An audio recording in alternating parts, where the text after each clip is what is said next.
Hismariam's choice was to ascend her physical body into the light realms, and when the time came for her to slip out of her earthly body's focus, we were ready. I remember well that peaceful evening when Hismariam confided in me that she had been directed to take her leave just before the dawning of the day that preceded the Sabbath sunset. We both knew that it was time for her to reconnect in the higher realms of light with the one who would come through her loins after she returned to the earth plane as my daughter. Isn't that absolutely fascinating? So it turns out that Anna's granddaughter, called Hismariam, ends up becoming or ends up passing away, but she holds on to her consciousness so she doesn't forget the life that she's just had. She holds on to that as she lets go of this life, and then she is reborn again as Mother Mary. It's really mind-blowing how all of this works. It kind of reminds me a lot of some of Dolores Cannon's books called The Convoluted Universe, because it's very like, whoa. But it's so incredible and fascinating.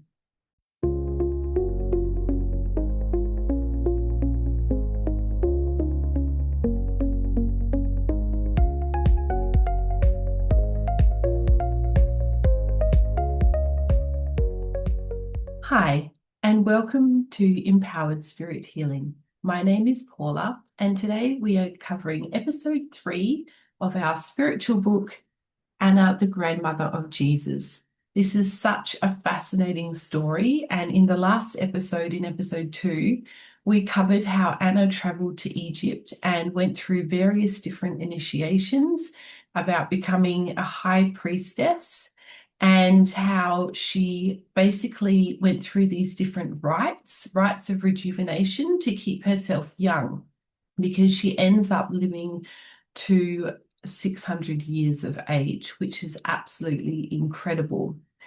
Today we're going to continue on with chapter 5, Alexandria, and let's get on with the book. After completing my Egyptian initiations, a number of my fellow Essenes and I came together to counsel with one another in Heliopolis. We knew we would soon be returning to Palestine, and we agreed that it would be advantageous for us to move to Alexander's great seaport city, which had taken his name. So it was that I concluded my last 30 or so years in Egypt within this cosmopolitan Greek city situated at the mouth of the Nile Delta. Some of us entered into the rather extensive subterranean caverns under Alexandria because we were more comfortable in our familiar habitat now. I spent the first 9 years at Alexandria within a complex of hidden chambers, where I and my Essene brothers and sisters worked diligently to copy ancient and more current texts. We had brought many records from On, or Heliopolis as it was now called, of which we had made copies to give to Alexander's library in exchange for our sanctuary status. And more importantly, our willingness to barter our expertise as scribes gave us access to the ever-expanding treasure of sacred, philosophical, and historical works that were pouring into the massive library Alexander had built to impressively reflect his empire and his Hellenistic ideals. There were those of us who worked above ground as liaisons to secure our operations below and within the external library. Some of our community departed Egypt to return to Palestine early on, and others lingered. I chose to continue my studies and the work of copying texts for nearly 20 years. Needless to say, I had become very accustomed to my incognito identity and cloistered lifestyle. Yet I knew it was time to begin preparing to rejoin my Essene community at Mount Carmel. This choice required me to gradually reacclimatize to the life of surface dwellers. In order to deal with the harshness of the outer world, I began to make expeditions into the Great Library and openly visited the nearby temple that was dedicated to Isis. I braved going into the marketplace. I had already made many secret visits to the temple and had become quite well known over the years to a number of high priestesses who served Our Lady, as we called Isis. At last, when I felt at ease with the external chaos all around me, I agreed to take up my high priestess's friend's invitation to live permanently in the priestess's quarters within the temple complex. Although I was still cloistered, I had successfully made the transition to being a surface dweller again.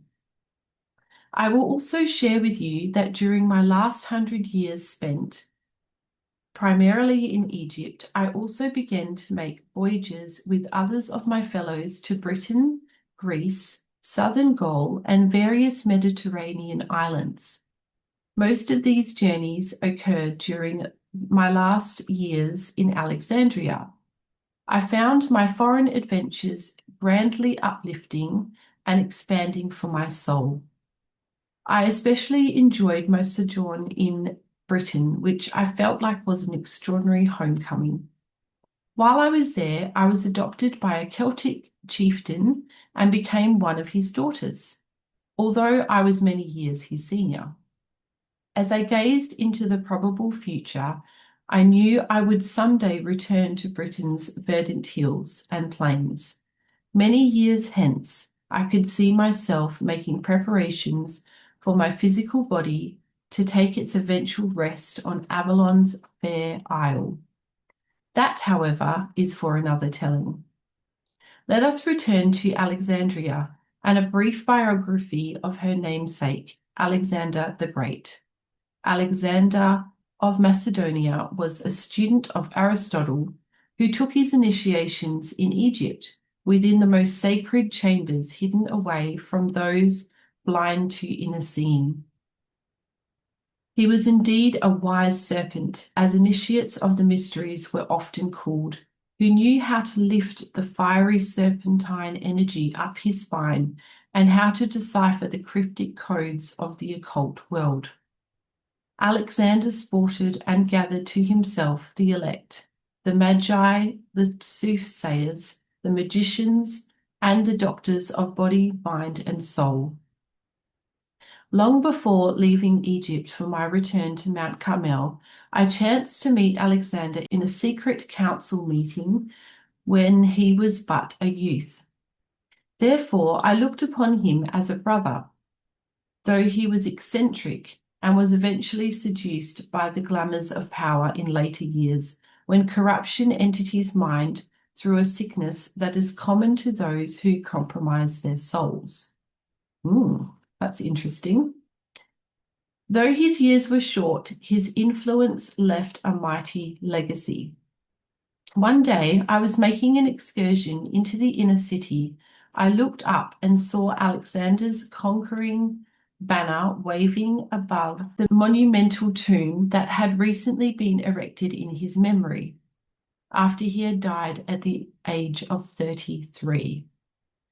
All the peoples of Alexandria and the Nile's templed cities had felt heavily oppressed by the inept governments of the Ptolemaic Macedonian dynastic families. A teeming throng of humanity, to be sure, called Alexandria their home. Here was a large cosmopolitan city of such grandeur that I could not compare it to Jerusalem, except to say that Alexandria held far more wonder for my inquisitive soul.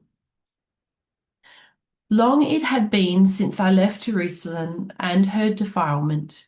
From messengers who traversed the lands, I received word that Jerusalem had now become so corrupt, and the ways of the Lord so distorted by politics and dissension, that I found it a grievous sore upon my heart to think of returning to be within her towering walls. But to be in Alexandria, even with all her intrigue, violence, and suffering, was a relief and a solace. In her port were harboured the boats of many distant lands, and among her narrow streets and wide boulevards were peoples of all colours, beliefs, and customs. There was a facet of myself that took delight in the clamour, excitement, and adventure of so much stimulation to my mind and senses. Yet there was also another side of me that preferred the silence, the inner contemplative life, and the rejuvenating balm of nature. Thank God I could enjoy both aspects here in newly born Alexandria, built over a remnant outpost of the brother sisterhood of light that came from Atlantis. Here, in the form of marbled halls and temples and great fortresses of granite and sandstone, were the monuments to mankind's evolution through time. Sequestered deep beneath the outer vaults was also a hidden city, as I have already revealed, not known by those who rioted, caroused, and numbed their souls. I was to this spoon of ancient wisdom, and I was drawn like a moth to an eternal flame, to be lifted up into the light of direct revelation. From its very inception, Alexandria was destined to become an international melting pot, and it did indeed facilitate the merging of many different cultures: Atlantean, Egyptian, Cretan, Phoenician, Hebrew, Assyrian, Babylonian, Persian, Greek, Macedonian, and Roman. Yet the predominant culture was Greek rather than Egyptian, so that for all intents and purposes it became a Greek outpost in Egypt that was essentially devoted to the cultivation of Hellenistic culture. Those of Egyptian descent who were of the priestly line or the pharaonic lineage had temporary residences in Alexandria, where they were entertained. However, their primary residences were at Heliopolis, Thebes, and other cities along the Nile.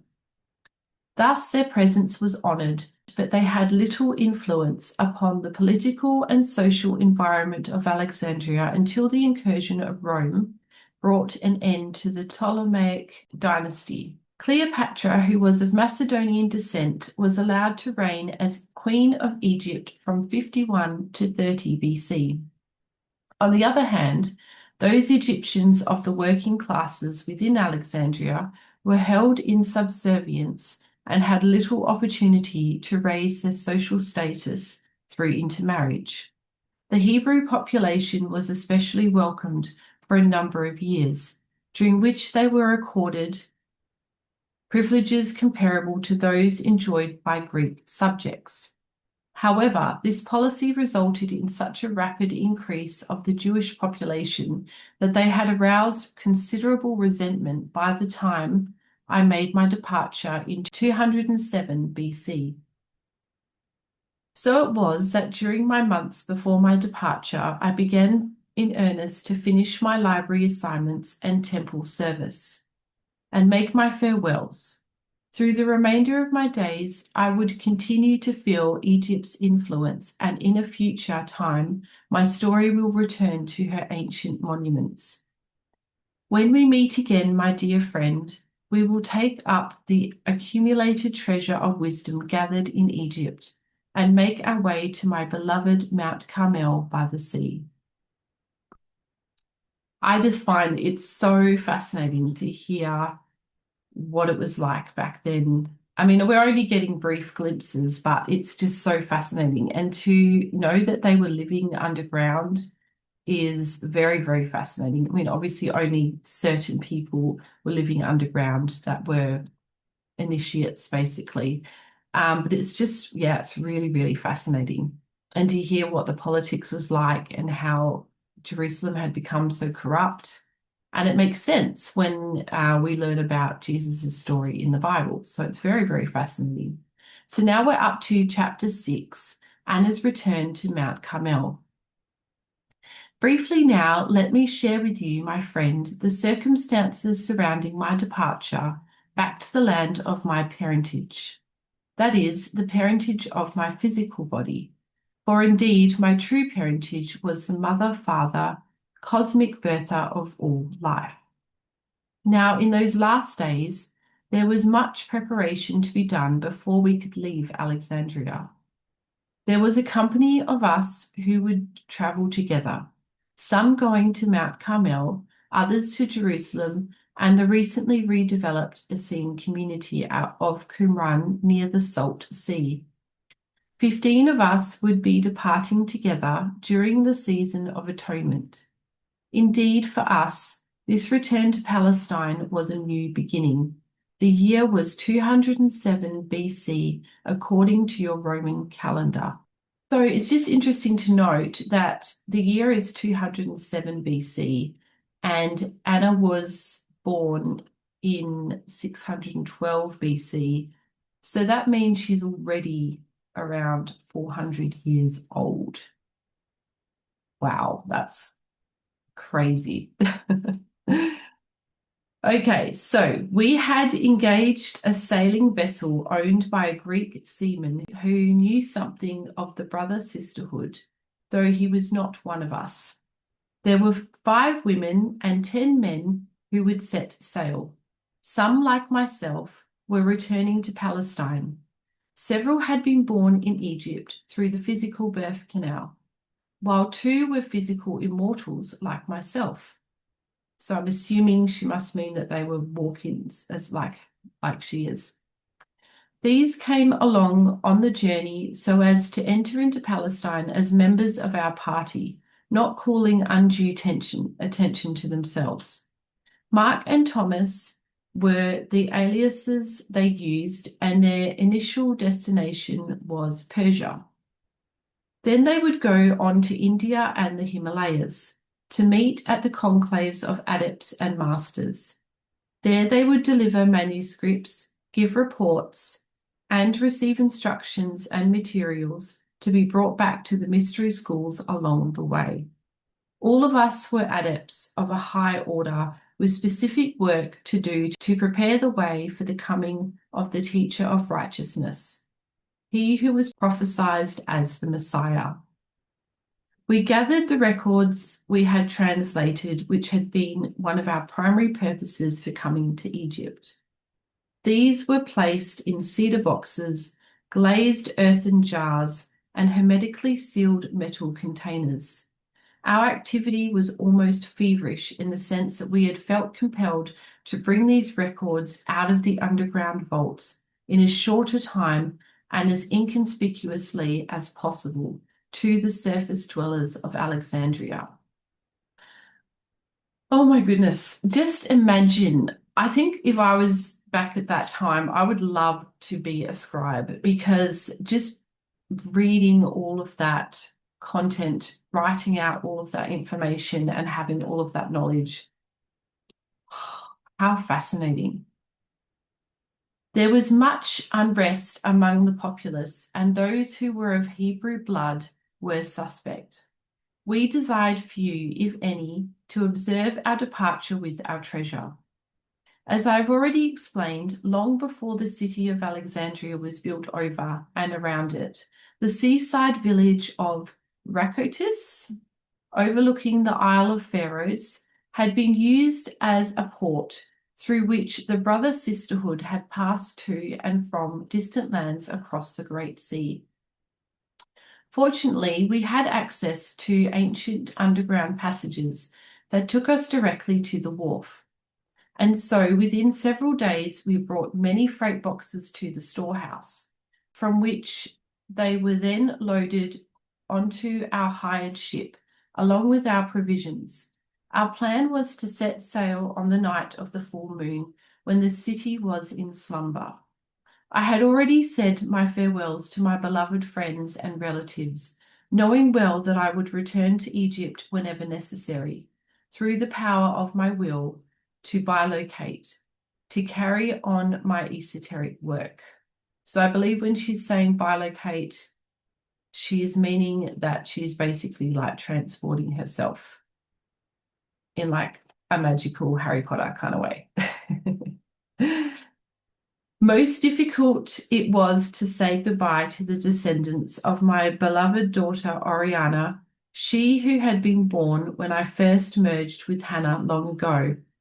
This remnant of my family, many of whom who had taken initiation and become adept in the mysteries, would remain in Alexandria, Heliopolis, and Thebes to play their parts in welcoming him who would fulfill the prophecy that out of Egypt I called my son,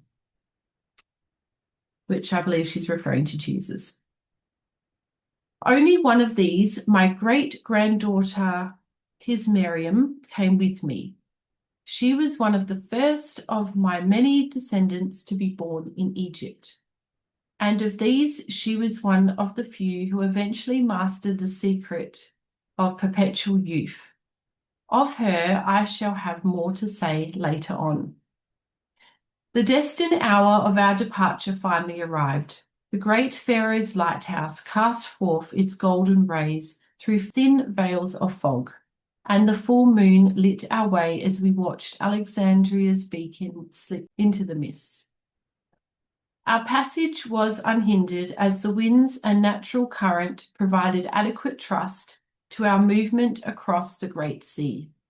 One of the brothers who came with us was called Philoas, and he was one whom I had known from time to time in my temple activities at Heliopolis, Memphis, Abydos, and Dendera.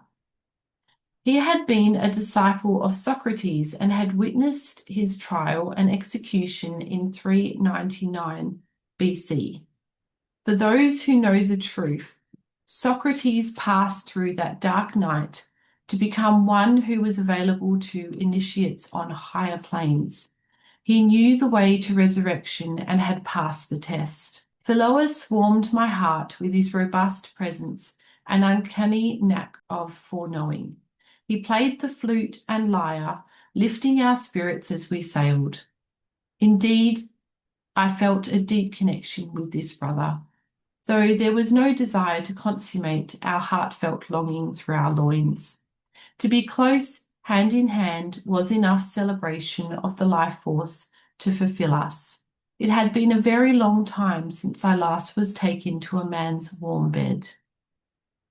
Being with this one stirred memories laid aside while mastering the Shechem life force and claiming the rewards of celibate discipline involved in mastering the high alchemy of Horus.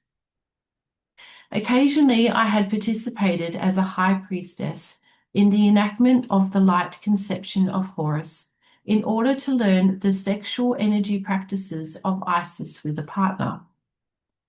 Although that expression was very rare, it was as if I were back in the priestess role serving Isis, suddenly feeling the intense rising of my sexuality as the days passed in Philoas's company.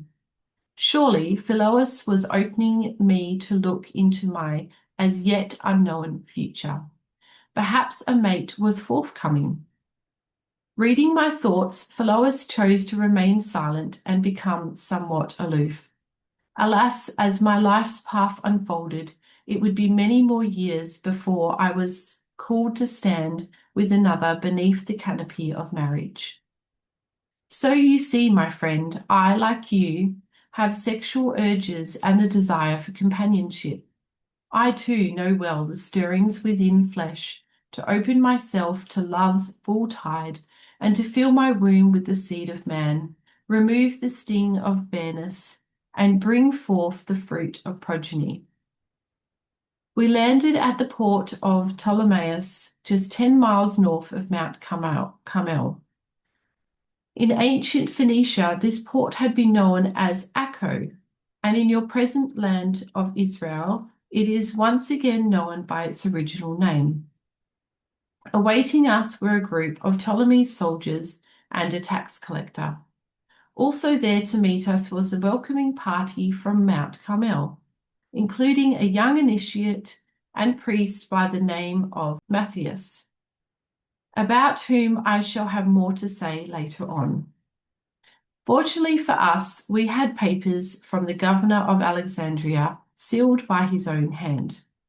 One look, and with the convincing words of Matthias, all our goods passed inspection without being profanely opened to curious eyes.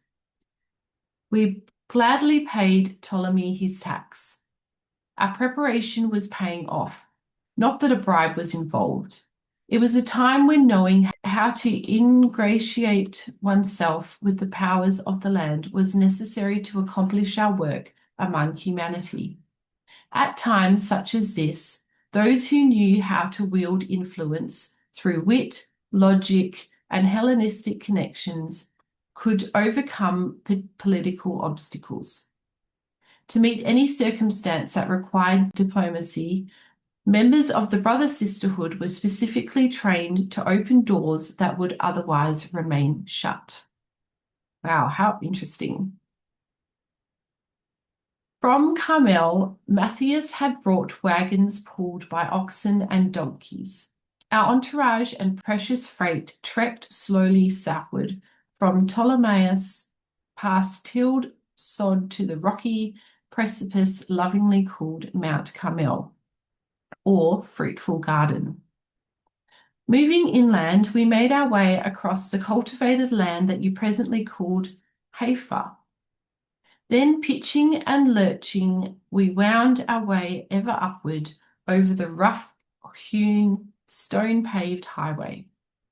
How my heart took flight as the winds bore the scent of cedar and pine. Thank God to be returned to this sanctuary that I loved above all others. Weariness fled as we approached the small pinery. I alighted from the wagon and ran ahead on foot. Though the grasses were parched and the air cold in comparison to the desert from whence I'd come, here was home, and I gratefully received her welcoming scented gifts wafting in the autumn breeze. Bells rang out, and the joyous clamour of children greeted us as we hailed by the community of the Essene Fellowship. Out to meet us came old and young. A high day it was for all, as we ran into each other's arms, singing and laughing. Then, after giving each beloved one an embrace and kisses on both cheeks, I ran up Carmel's thinly forested mount with winged heart and feet. Enraptured was I to greet each familiar tree. Now many were towering above me, where long ago I had known them as saplings. I threw my arms around these beloved friends, some ancient having stood silently through the ages.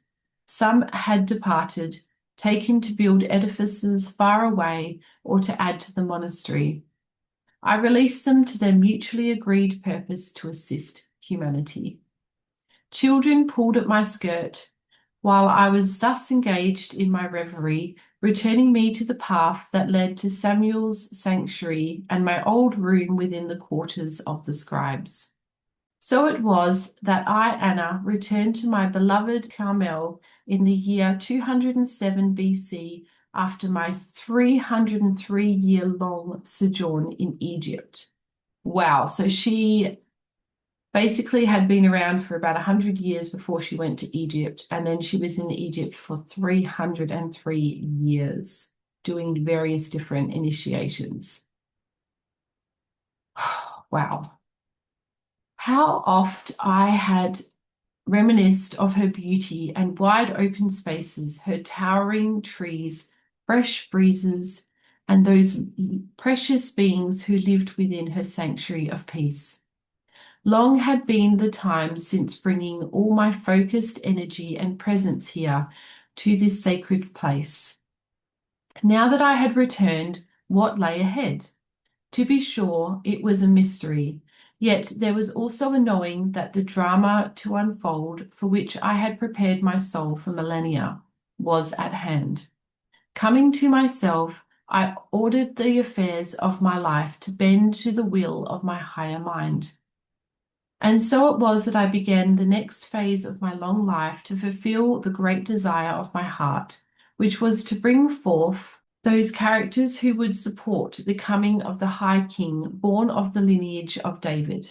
There were wondrous ones gathered at the Mount of Carmel, whom I would have you know. I shall begin by introducing you to those who still remained, even those who were there when I took my departure to Egypt in 510 BC. First, there was Solomon, a worthy soul, head of the Essene order, who took the name of his fourth father, Solomon the Wise. He was approaching the nigh 500 years lived within his body. His days were soon to be accomplished, and he was preparing now his transition to higher planes. I was deeply honored to be with him as he took his journey back to his creator source several years after my return. Then there was Timothy, as bright and jovial as when he was a lad beginning his initiations into the Essenes order at the time I was preparing to leave for Egypt. He had come to Egypt at my invitation, and there I had prepared for him his work as a scribe and teacher of the way. He had then returned to assume his duties over the Carmel library and the teaching of the young boys. His presence would continue to bless Carmel for yet some time, and later on his great wisdom and devotion would be of great assistance in laying the foundation for the library at Qumran. There was also Micah, who had spent his early years in the temple complex at Jerusalem. He was the one who knew the Mosaic law forward and backward, as the different sects of Jewry understood it.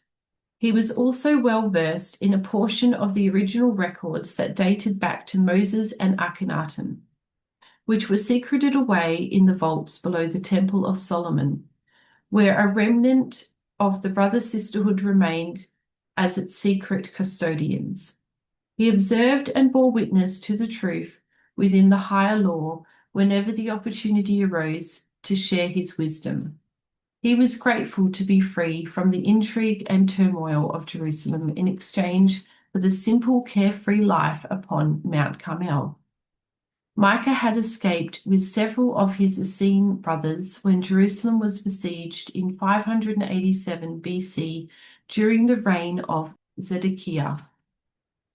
Memories continued to weigh heavily upon Micah's shoulders over the loss of lives and the imprisonment and torture of many of his families and brothers of the secret order. Nebuchadnezzar's hordes had eventually overrun Jerusalem's walls, and the entire city had been sacked and burned.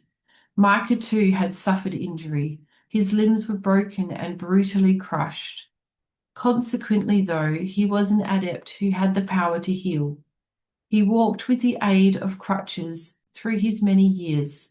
It seemed as though his soul gave him this reminder so that he might continue to choose compassion for those his mind would judge. Now Micah too would soon take his leave of earthly duties of teaching and call the congregation to prayer and ceremony. With this one, I would again be honored to hold a beloved brother's ancient form from within the shroud of white light as his soul slipped away one cold winter night. Over the next 2 centuries, I joyfully settled into my routine of sharing the wisdom teachings, initiating the mysteries, cultivating and gathering medicinal herbs, and giving my time and energy to our little community as it gradually expanded. Many new initiates came to Carmel to be taught and prepared to enter into the mysteries of the way. Some of these initiates I had met while in Egypt. Most were yet to be born. Remember, my friend, because I knew the way of cellular regeneration, I continued my physical expression for quite some time. Every month I expanded my consciousness into my subtle light bodies. In doing so, I activated the Grail, or Christ codes within my physical body, as though I were pouring eternal life's liquid, light elixir into every thirsty cell. This I had begun to do before my many years in Egypt. Having developed this ability to renew my body, I was indeed able to pass through the halls of time for century after century. It was as if the spindle of time had unwound itself according to my word and decree, so that I appeared as one who did not age. I will have more to say about this later. Records which have been unearthed, and those that are yet to be found, shall testify to the truth of my words describing my longevity. Yet believe according to your capacity, my friend, for I tell you that what I have done you may also do, and even more you may do in your day. So it is that I have come forward through these pages to bring you the glad tidings of life everlasting, regardless of how long the soul is housed within a physical body. Thus I invite you to partake of my words as though they were food and drink, allowing the essence of my words to stir the Holy Grail within you, so that you may fulfill your soul's destiny. In pages yet to come, I shall share more fully the design of immortality and those rites of passage that facilitate consciousness to awaken matrices of the physical and subtle bodies to receive ever-expanding cosmic energies. Wow. Chapter 7, Hismariam's Ascension. There was one in our community who had been with me in Egypt and who had accompanied me in the boat during my return to Mount Carmel from Alexandria. Her name was Hismariam, and as I have already said, through my daughter Ariana, she was one of my descendants who had succeeded in mastering the secrets of cellular regeneration. During previous lifetimes, her soul had been prepared by the brother sisterhood to teach and exemplify virgin birth and physical immortality. In ancient Lemuria, she had graduated from the Nakal Mystery School, and in more recent times she has incarnated as Tai, the daughter of Joseph the Israelite who was sold into Egypt. Wow, that's interesting. Although her identity has been concealed in your Bible, Tai became the queen of Amenhotep III. Queen Tai further merged the royal bloodlines of Egypt with those of the ancient Hebrews by giving birth to a number of children, including Amenhotep IV, who took the name Akhenaten. Queen Tai was known for her ability to synthesize the Egyptian pantheon of gods and goddesses under the umbrella of one god. Thus, it was through his mother's influence Akhenaten brought forth monotheism to the resistant Egyptian priesthood, who called him the heretic king, and later attempted to eradicate any trace of his revolutionary reign. Although unrecognized by many, it was also Tai who was instrumental in her son's mystery school teachings of immortality and ascension. Now, of Hismariam, I shall say further that she carried the energy that was later destined to come forth once again as a fully incarnated representation of what you term the Divine Mother. Though her choices to complete her initiations in this life, this one was prepared to play the role of Mary, whom your churches call the Virgin Mother. I had always known Hismariam to be tireless and one so devoted to the ascent of humankind that there was nothing that could deter her from her focused purpose. She was illumined of mind and body. Indeed, I would not be exaggerating to say that she was the Mother Godhead incarnated in flesh. Yet she was humble and completely unassuming, always asking what she could do for others. Simple in her ways and completely empathic, she was aware of every nuance of energy as it passed through and around her. So it was that Hismariam and I prayed, talked, and walked together within the sanctuary and upon the grassy hillsides of Carmel. During the course of our meditations, the specific details of the divine plan were gradually revealed to us. As a consequence, she and I agreed to allow her essence to gather within my womb in the appropriate timing. At that time, I would be her mother again, as I had so often been through the cycles of time. We had played these roles of mother and daughter, holding the grail cup of the Divine Mother as our stewardship for humanity. The time was not yet, however, but there was still much preparation to be done to pave the way for her return in flesh. Both Hismariam and I were high priestesses of our sacred order and were well acquainted with the process of physical immortality. Thus, when it came time for me to assume my duties as one of the primary overseers of our Essene community and mystery school, it was well understood by everyone that she would become one of my chief assistants. She was indeed my dearest friend and companion, and over many years we served together in Mount Carmel. Our relationship continued to deepen. As the years progressed, Hismariam and I discussed how her transition from the earth plane would be accomplished. For many years, we had been practicing internal alchemy so that our conscious awareness of our subtle energy bodies was greatly strengthened. We knew that consciousness could survive the dissolution of the physical body and that all our memory of our earth plane experiences would pass unhindered into the spiritual planes. The difference between most people who pass through death and initiates such as Hismariam and me is that we knew how to remain conscious while dying instead of falling asleep.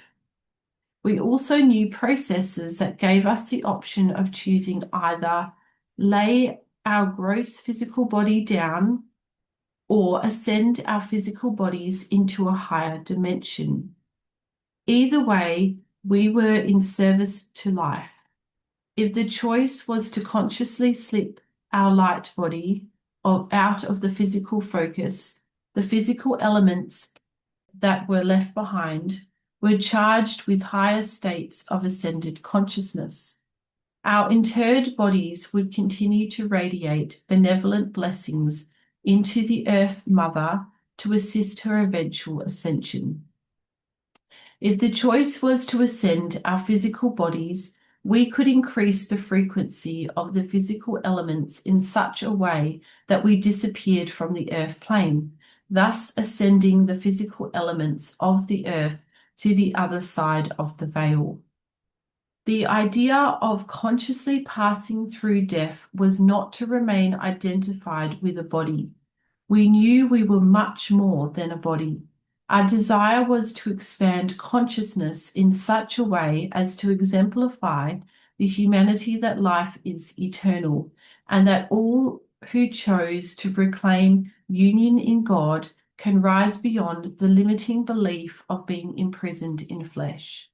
Our hope was that by evolving and mastering our own souls, we could liberate collective consciousness from the fear of being lost in a wilderness of separate bodies and minds. Hismariam's choice was to ascend her physical body into the light realms, and when the time came for her to slip out of her earthly body's focus, we were ready. I remember well that peaceful evening when Hismariam confided in me that she had been directed to take her leave just before the dawning of the day that preceded the Sabbath sunset. We both knew that it was time for her to reconnect in the higher realms of light with the one who would come through her loins after she returned to the earth plane as my daughter. Isn't that absolutely fascinating? So it turns out that Anna's granddaughter, called Hismariam, ends up passing away, but she holds on to her consciousness so she doesn't forget the life that she's just had. She holds on to that as she lets go of this life, and then she is reborn again as Mother Mary. It's really mind-blowing how all of this works. It kind of reminds me a lot of some of Dolores Cannon's books called The Convoluted Universe, because it's very like, whoa. But it's so incredible and fascinating. Hismariam had received guidance to take herself to that place near the top of Mount Carmel, where many centuries earlier, Elijah the prophet had bowed his head to the ground after building his altar of 12 stones in the name of the Lord. She confidently invited Judith, Josie, Mary, and me to accompany her. Late that night, we quietly left the sanctuary and made our way up the mount to the top, bathed in the light of a settling full moon. Hismariam bade us sit on the benches, which were made from the plentiful flat stones along the meandering path.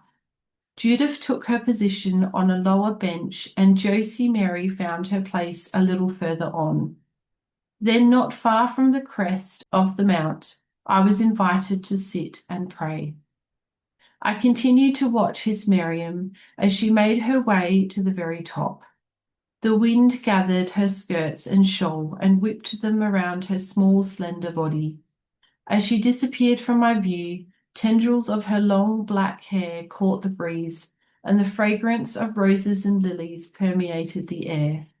Although my outer eyes did not see her glorious ascension, my inner eyes beheld an expanding globe of brilliant white light move out from her heart center.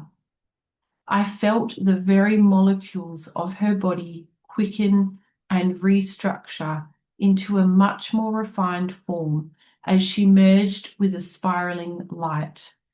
Then, as if the wind suddenly exploded with a whoosh through a vacuum, she was lifted up.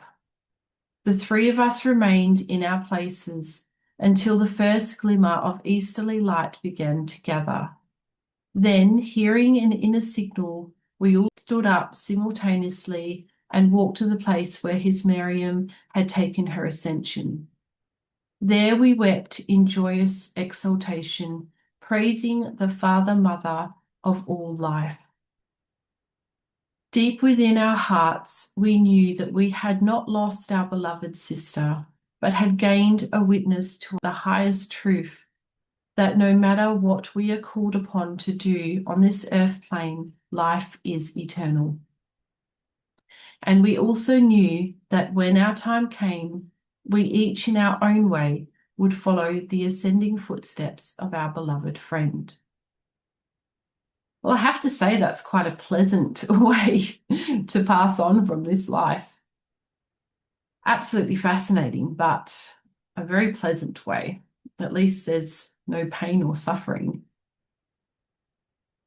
Then the spirit of Shekinah enveloped us, and we received that peace which passes understanding, each according to our allowing.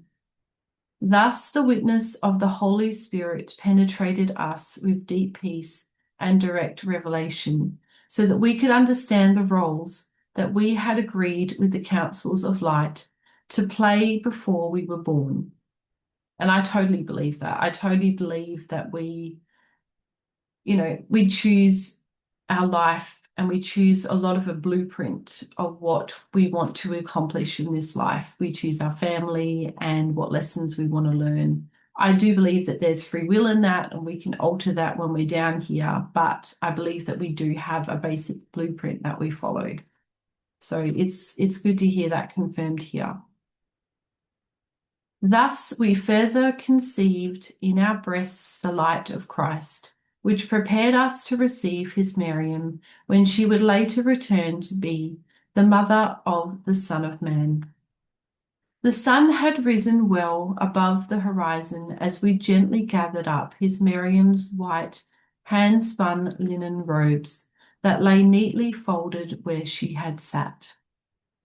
After silently embracing each other, we took ourselves to the sanctuary and to the rituals that precede the Sabbath. It was not until the following day that our mouths were unstopped so that we could explain the circumstances that caused Hismariam's absence and comfort those who sorely missed her. Not everyone in our community was able to understand her sudden departure. Some were grieved by her disappearance, thinking that perhaps soldiers who patrolled Carmel from time to time had taken her by force. However, there were high initiates in our community who knew the purpose for which Hismariam had passed through the physical veil. For the benefit of our youth and the novices, her unannounced departure was used as a lesson to better understand the purpose of their initiations. So that's really interesting that not all of them understood why she had left and how she had left. It's interesting that even in a community such as the community at Mount Carmel, not everyone is on the same level. So, yeah, really interesting. Thus, our community began the process of preparing for the advent of the Messiah.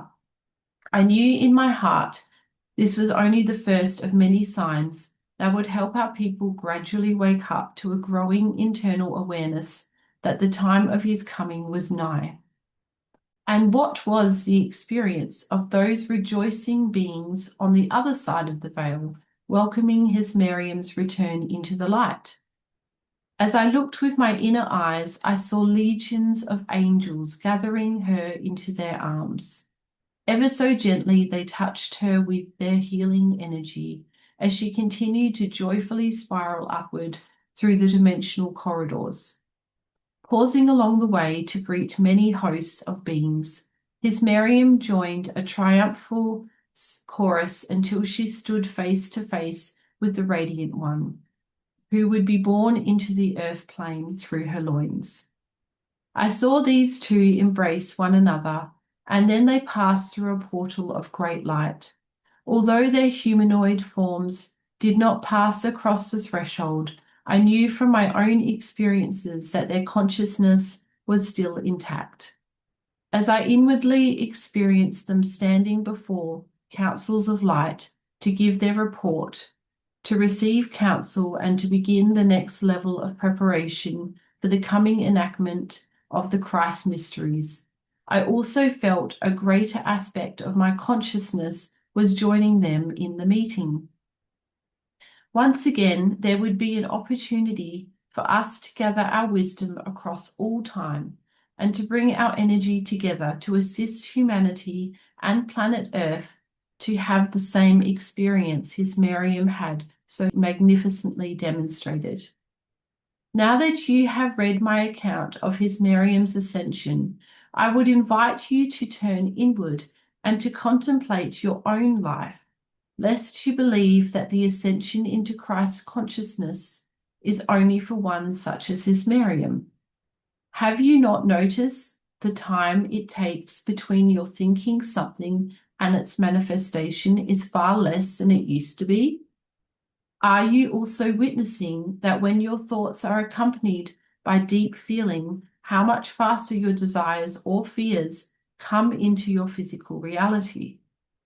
Have you not noticed increased synchronicities, déjà vus, meeting people who feel very familiar, and the intensified emotional roller coaster experiences that are occurring in your life? Yeah, I'm definitely noticing a lot of all those things. All of these events are benchmarks of awakening and ascending consciousness. When you choose to be awake, aware, and feeling appreciation of all of your experiences, in every moment, while knowing that you are already enlightened and ascended. So it is. Coming to know that you are the path and the destination you seek is greatly assisted by meditation and internal energy practices. But know this, my beloved friend, ascension is not a destination at the end of a path that eludes you in a distant future. The only time union in God may be realized is now. You are already in this present breath in the midst of your personal and planetary ascension into Christ consciousness. What remains is for you to simply choose union and to allow your Creator to express through you, just as you are. And know this, in the same way that Hismariam asked her closest friends to hold the space for her, so may your ascending path be supported and accelerated when two or more gather together. When a group of souls are focused in the present moment with the aligned intent to know that the desired outcome is already so, miracles occur easily and effortlessly. And so it is that the consciousness of Hismariam, as the one you know as Mother Mary, is now joining with you and is being born into conscious expression through every diverse form and ascending heart. Whew. Okay, so that was the end of chapter 7. I'm going to leave it there for today, and in the next episode, we'll continue with chapter 8, where Anna reveals the resurrection mysteries, which is also absolutely fascinating. It's just mind-blowing reading all of this. I mean, I've listened to it before on audio, but when I listen to books, I'm usually doing stuff about the house, and, like, I have obviously heard this, but when you really read through it and try and comprehend it, it's really, really mind-blowing. I would really love to hear what you guys think about this chapter that we've just read, about what you think about Hismariam being the granddaughter, and then how she has ascended like that into the other side, and then that she's planning on coming back as the daughter, as Mother Mary. Yeah, it's a lot to process, and it's really, really fascinating. I really, really hope you have enjoyed this episode, and please like, subscribe, please share. I think this book is really, really fascinating, and really, I think this is a really good one to share with people who are ready to hear it, because it's not an easy read. It's a more intense read, I think. But for the people that are ready to, let this in, I think this can plant a lot of seeds for our awakening, for our spiritual awakening on the whole of the earth. So, yeah, I'd love to hear from you, and hope you enjoy this, and I will see you on the next episode. Thanks for joining me. Bye. Are you ready to take your healing journey to the next level?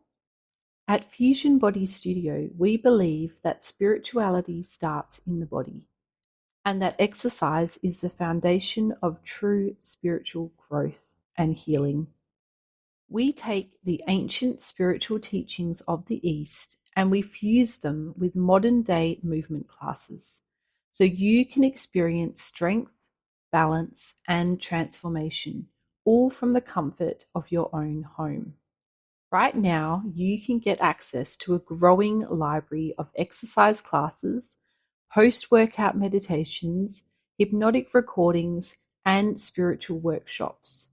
Everything you need to support your body, mind, and spirit. You can start your 7-day free trial today and enjoy 20% off your first 6 months with the code PAULA20 in capital letters.